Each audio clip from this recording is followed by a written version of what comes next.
Hello everybody, so today I have another recommendation video for you. This might seem kind of like an oddly timed, oddly placed video. Usually I would agree, but I am sailing off on holiday in like a week, and it kind of made me realise, oh, people go on holiday to nice hot summery places, summery in like our context, all year round. And now I'm heading off on holiday in March. It's freezing here, but I'm hoping for nice weather. I want to read some like nice holiday summery books. Thus, this recommendation video idea was birthed. So I'm basically just going to be giving you some recommendations, some of my favourite holiday reads, specifically books that I feel like will really put you in that summertime, sat by a pool, vacation, not vacation, I didn't say vacation, I'm English, in that holiday mindset. Okay, so I'm just gonna get straight into it, and I'm actually gonna start with some books which I'm not calling them like specific recommendations because these just feel too obvious.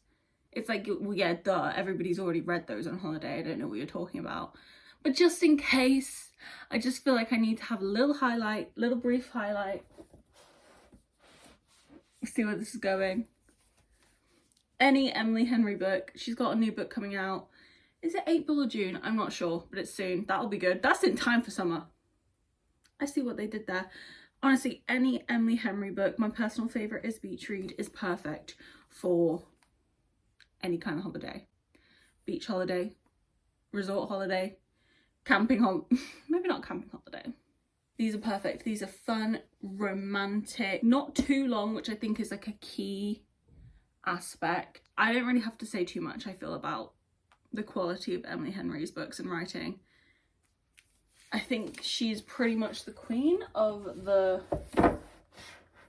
summer book. Along with Emily Henry, I'm also just gonna highlight Taylor Jenkins Reid. Again, everybody has already read these books, but specifically these two I think are just such perfect summer reads. Days and Joes and the Six, I read this like right at the beginning of my reading journey experience time, and it just gives that like once in a lifetime summer, lose all inhibitions, just have a good time, be free and wild and fun. It really gives that vibe, and even if you're just like sat by the pool like chilling, you're still in that mindset, which is really fun. And then also Malibu Rising, pretty obvious, takes place in Malibu. I felt pretty indifferent to this book before I read it. I read this like a lot later than the other Emily Henry books I read, and it didn't super excite me because people explained it as like, oh, it's one night in this family's lives and then you see back in their life.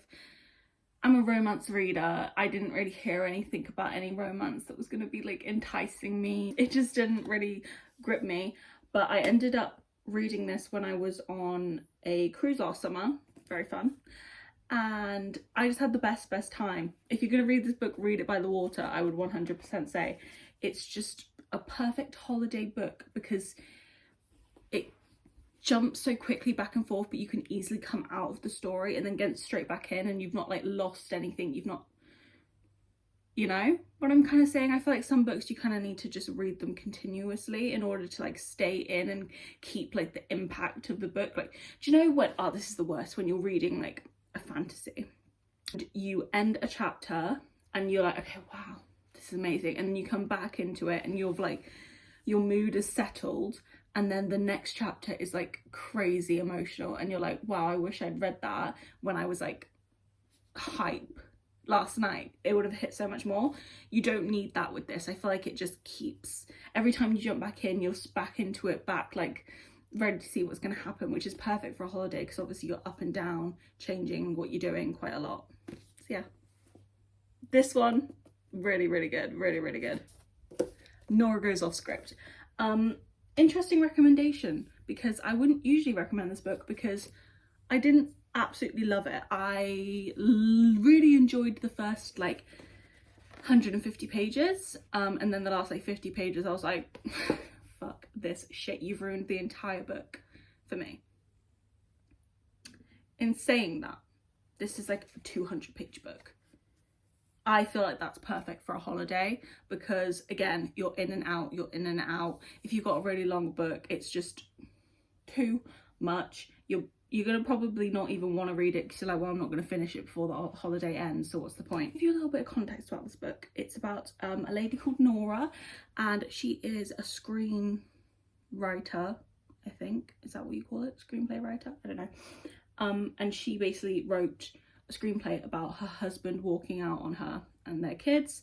This ends up being picked up by like a massive movie company, and she's used to just like Hallmark movies is usually what she writes.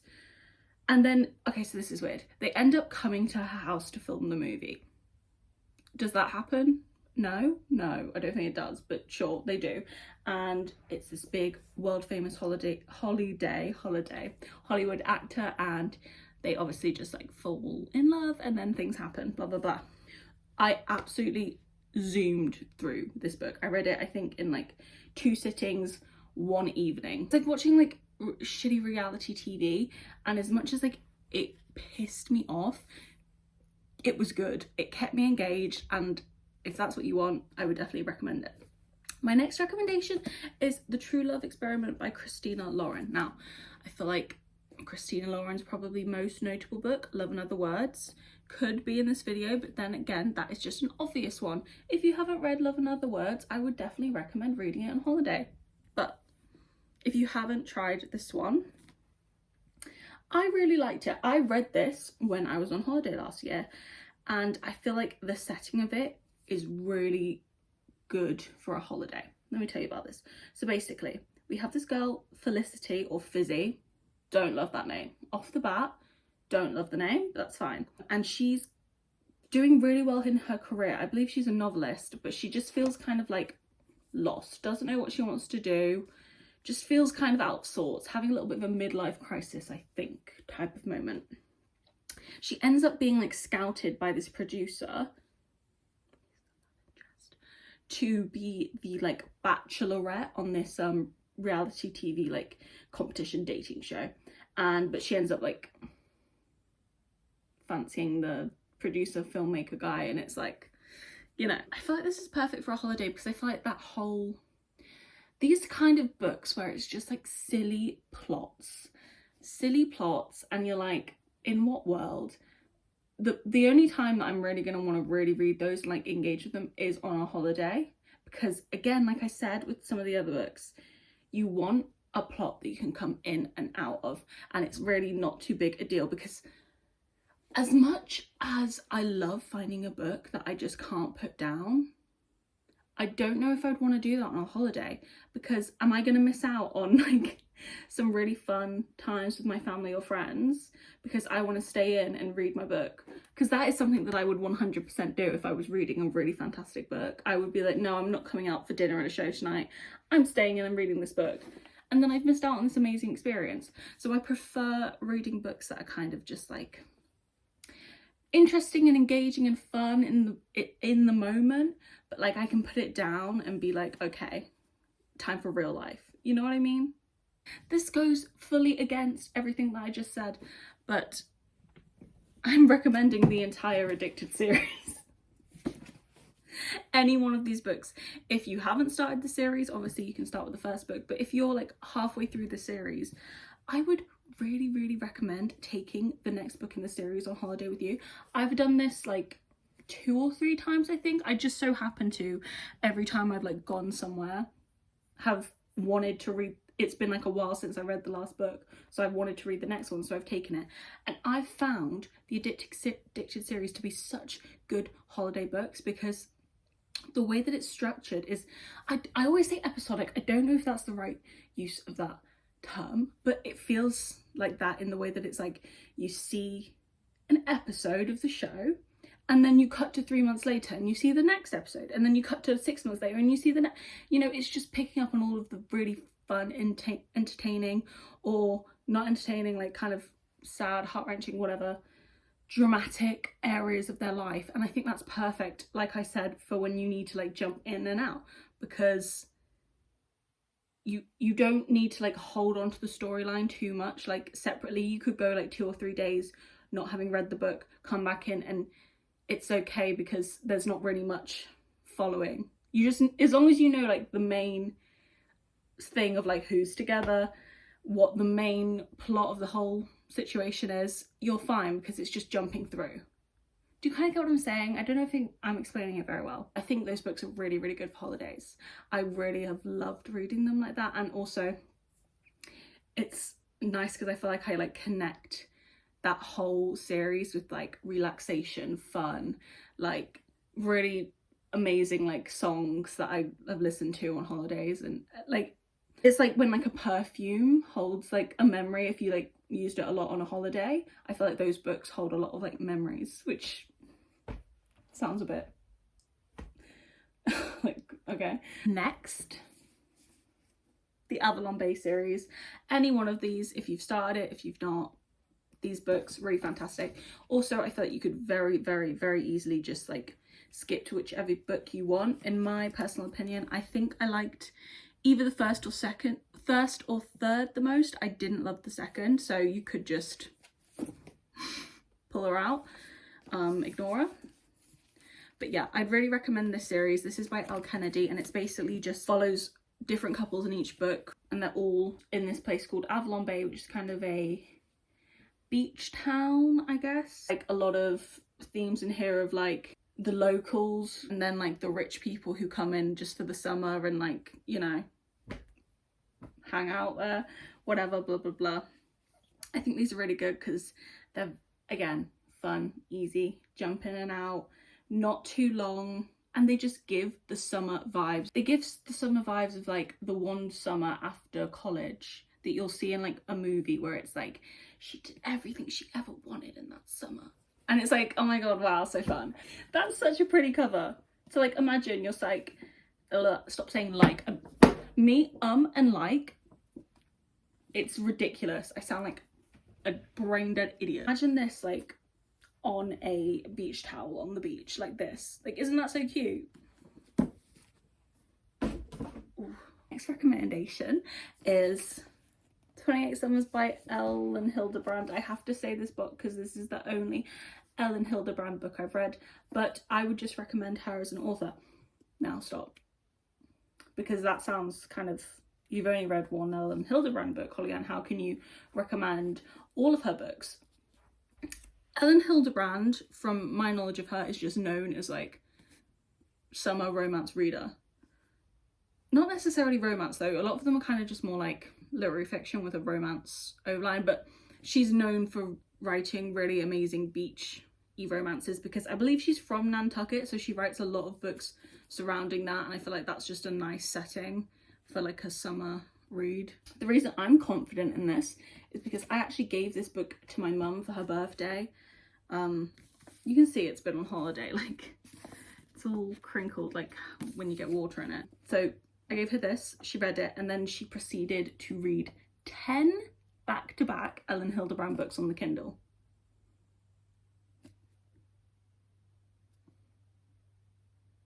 Like, I don't, if that's not an endorsement, I don't know what is. Next recommendation is, I don't actually have the book because I read it on my Kindle, but it's Inner Jam by I think Kate Canterbury.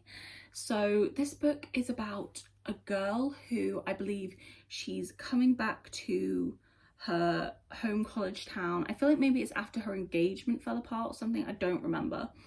But she gets there and she's, I think it's her family's like farmhouse or whatever, I'm not sure. But she ends up going to like the local farm and she sees this guy and she's like, whoa, he's really attractive. Turns out it's like her, I think they were friends in school. I think they were like friends, but she was, you know, pretty unpopular and he was like not pretty unpopular. But he's had this massive glow up and she's like, whoa, turns out he was like in love with her. Oh my god, I need to reread. I need to reread. This sounds so good. Okay, sorry. Turns out he was in love with her through school, and yeah. Oh, he's also looking after his like niece or something, which is sweet. So it's kind of like single dad. I need to reread. I need to reread right now. Oh my god. Okay. It kind of has like the country cowboy trope, which I know is really popular. I don't recall if there's actually cowboys in it, but it gave me that vibe of like, you know, farm. I feel like that's good for summer. What do you think? It's kind of like a different angle on summer. It's like Hannah Montana, the movie Summer. You get what I'm saying? Found it to be a really good holiday book. That's kind of all my recommendations are just, I read this on a holiday and I thought it was a good book to read on holiday. Another book that I would recommend, just going to drop this in, this wasn't planned, Better Than the Movies. I read this book in, I'm just dropping it in because I know people have probably already read it. But yeah, Better Than the Movies by Lynn Painter. It's like her most popular, most like loved book. I read this when I went to Universal and I was literally in the like line to get onto like the ride, in the like Gringotts Harry Potter thing, literally just on my phone reading in the line, like. So yeah, that was a good book. I would recommend that for a holiday, but that wasn't a proper rec. Final section of recommendations is actually going to be some thriller mystery books. I'm not personally a thriller mystery reader. All the thriller mysteries I've read have either been because I'm reading them to like annotate to give to my mum, or a YA mystery because I do love a YA mystery. I will hold up my hands and say I do love a YA mystery. So, couple recs here. First is His and Hers. I've read a couple Alice Feeney books. I've read this, Sometimes I Lie, and Rock, Paper, Scissors. Again, for my mum. This was my favourite one, I think. Maybe because it had what could be alluded to as a little bit of a romance. That might just be me making something out of nothing, just to keep me engaged. But yeah, this was my favourite one. What's this about? I feel like it's about, there's like a murder that's happened.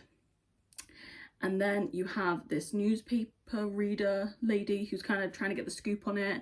And she's kind of back and forth with the police officer, I believe, on the job. But you find out that they were married and then there's all this drama around it. I thought it was pretty good. And if you're a thriller reader and you haven't read this one, which you probably have, this is the problem with giving recommendations that are outside of like my personal reading love, because I just read the ones that everybody else talks about, but you know, just in case. Also, The Last Word, I read this quite recently and I enjoyed it. So it's about a girl called Emma and she's house sitting in a house. Yeah, it's kind of like very, it's also a very rural area that's important, and I believe it's on the beach. Summer, but it's like grey, it's not summer. And she's like been reading a lot of really shitty books on her Kindle. We all do it.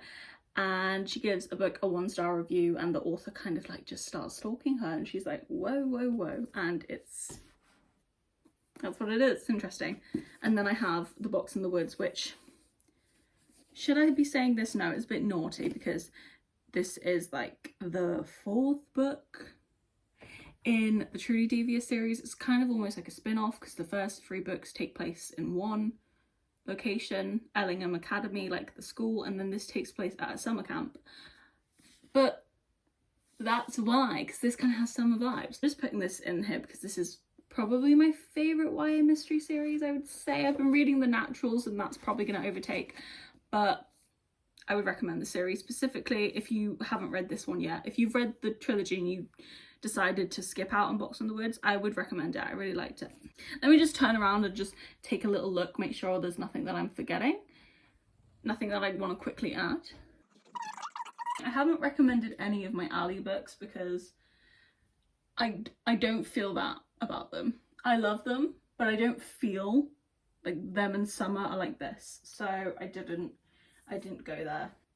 Do you know what? No, I think I'm happy. To be honest, like, you could read any standalone romance over the summer and it'll do the job. But I feel like those ones, if you haven't touched them yet, that would be where I would go first. Oh God. So yeah, I hope you enjoyed this video. I hope it helped. I feel a bit like discombobulated right now, like I just said a bunch of stuff that didn't mean anything. But then again, sometimes when I feel that way and I watch the video back in the edit, I'm like, no, you made perfect sense, girl. You really killed that. Stop talking down on yourself. I'm hoping that's going to be what I take out of this one. Yeah, but that's going to be it. Those were my recommendations for your summer reading, not in summer. Reading to make you feel like it's summer. That's what it is. Reading to make you feel like it's summer.